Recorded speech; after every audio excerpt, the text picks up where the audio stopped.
महाभारत प्राचीन भारत के दो मुख्य ग्रंथों में से एक है और एक ऐतिहासिक गाथा है जिसमें युद्ध, राजनीति, नैतिक और धर्म के तत्व शामिल हैं।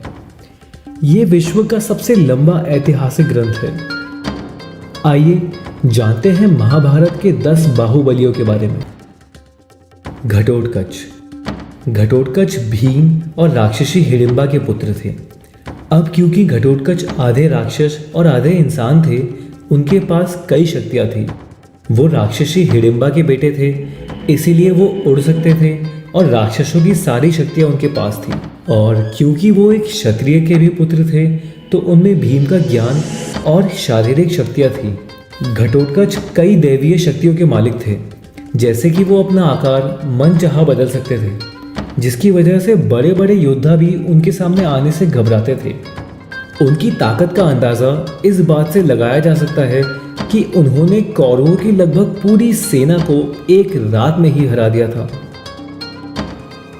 दुर्योधन।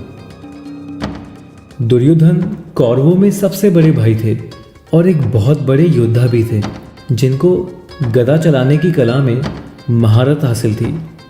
असल में उस जमाने में गदा चलाने में वो सर्वश्रेष्ठ लोगों में से थे। दुर्योधन के पास गजब की शारीरिक शक्ति थी और छोटी मोटी चोटों का उन पर कोई असर नहीं होता था। कहते हैं कि दुर्योधन में 1000 आदमियों की शक्ति थी। दुर्योधन ने अपनी युद्ध कला उनके गुरु कृपाचार्य और द्रोणाचार्य से सीखी थी, जिसके बाद उन्होंने बलराम से गदा चलाने की कला सीखी। भीम। भीम पांचों पांडव भाइयों में दूसरे सबसे बड़े भाई थे, जो कि कुंती और वायुदेव के पुत्र थे। अपने पिता की ही तरह वो भी बहुत शक्तिशाली थे। उनको इंद्र और वायुदेव के बराबर शक्तिशाली माना जाता था। भीम अपने भाइयों में से सबसे बलवान और सबसे तेज थे। और तो और अगर शारीरिक बल की बात की जाए तो वो महाभारत के सबसे शक्तिशाली योद्धा थे। कहते हैं कि भीम में 1000 हाथियों की शक्ति थी। उन्होंने बलराम से गदा चलाने की कला और तलवारबाजी सीखी और वो एक बहुत बड़े पहलवान भी थे। उनकी शक्ति का अंदाज़ा इस बात से भी लगाया जा सकता है कि एक बार बचपन में वो एक पहाड़ की चोटी पर अपनी माँ की गोदी से गिर गए। भीम ना सिर्फ जिंदा बच गए, बल्कि जिस चट्टान पे वो गिरे वो चट्टान चकनाचूर हो गई। अश्वत्थामा। अश्वत्थामा द्रोणाचार्य और कृपि के बेटे हैं। वो कौरवों में सबसे बड़े योद्धाओं में से एक हैं। द्रोणाचार्य ने भगवान शिव को प्रसन्न करने के लिए सालों तक तपस्या की, ताकि उनको शिवजी जैसा वीर पुत्र मिले। अश्वत्थामा के जन्म के वक्त उनके सर पर एक मणि थी, जो अश्वत्थामा को इंसानों से नीचे किसी भी प्राणी पर काबू करने देती थी। ये मणि अश्वत्थामा को किसी भी प्रकार की भूख, प्यास या थकान से बचाती थी। अश्वत्थामा एक चिरंजीवी है। वो एक बहुत बड़े योद्धा हैं, जिनको अस्त्र शस्त्र की कला में महारत हासिल थी। उनके पास दैवीय हथियार थे, जैसे नारायण अस्त्र, अग्नि अस्त्र और तो और शक्तिशाली ब्रह्मास्त्र भी।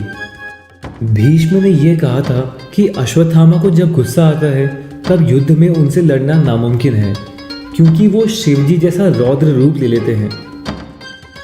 द्रोण।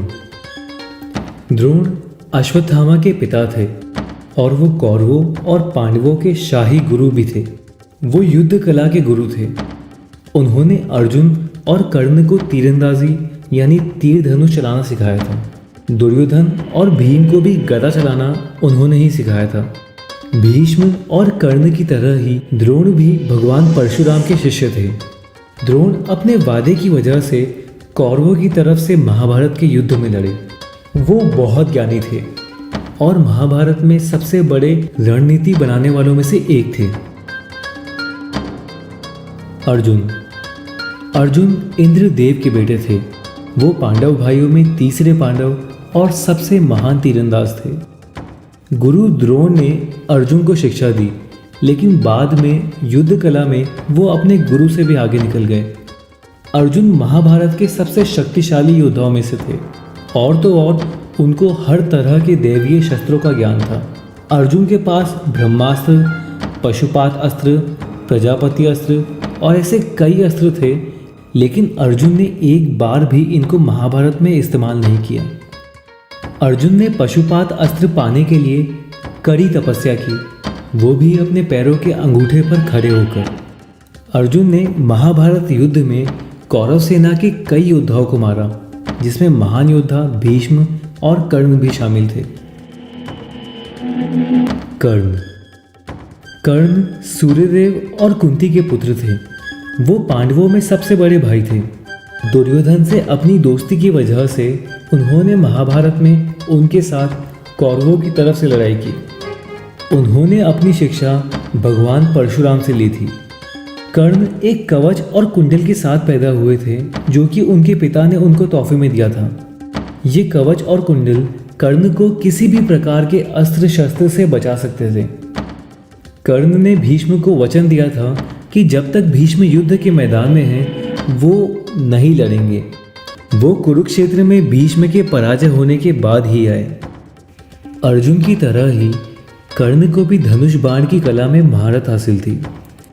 सामान्य परिस्थिति में कर्ण को हराना नामुमकिन था, लेकिन कर्ण को हराने के लिए 2 शक्तिशाली श्राप और बहुत बड़ा षड्यंत्र रचा गया। बार्बरिक, जिसे आप खाटू श्याम जी के नाम से जानते हैं। बार्बरिक घटोत्कच और नागकन्या अल्हावती के बेटे थे।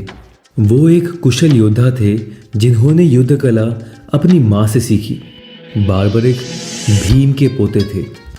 भगवान शिव की कठोर तपस्या करने के बाद बार्बरिक को शिवजी ने 3 खास बाण दिए, जिससे वो किसी भी युद्ध को पल भर में खत्म कर सकते थे।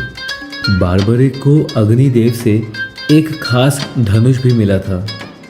कहते हैं कि बार्बरिक इन धनुष बाण की वजह से इतने शक्तिशाली हो गए थे कि अगर वो चाहते तो महाभारत के युद्ध को अकेले ही खत्म कर देते। भीष्म शांतनु और देवी गंगा के पुत्र थे। वो कौरवों और पांडवों के दादा थे। उन्होंने भी अपनी शिक्षा भगवान परशुराम से ली थी। भीष्म को अपनी माँ गंगा से वरदान मिला था कि वो जब तक चाहे जी सकते हैं, यानी कि भीष्म तब तक नहीं मर सकते जब तक वो खुद ना मरना चाहें। भीष्म इतने बड़े योद्धा थे कि एक बार भगवान परशुराम के पिता ने उनसे कहा कि कभी भी भीष्म के सामने युद्ध मत करना, उनको हराया नहीं जा सकता। महाभारत के युद्ध में भीष्म के वार इतने शक्तिशाली थे कि कृष्ण जी को युद्ध में हथियार ना उठाने का अपना वादा तक तोड़ना पड़ा। कृष्णा, भगवान कृष्ण विष्णु जी के 8वें अवतार थे। वो पूरी महाभारत के सबसे महान और सबसे शक्तिशाली योद्धा थे। उन्होंने महाभारत के युद्ध में नहीं लड़ने का वचन दिया था। अगर वो युद्ध में लड़ने आते तो पलक झपकते ही युद्ध खत्म हो जाता। कृष्ण जी महाभारत के युद्ध में अर्जुन के सारथी थे और उनका सिर्फ साथ होना ही पांडवों के जीतने के लिए काफ़ी था।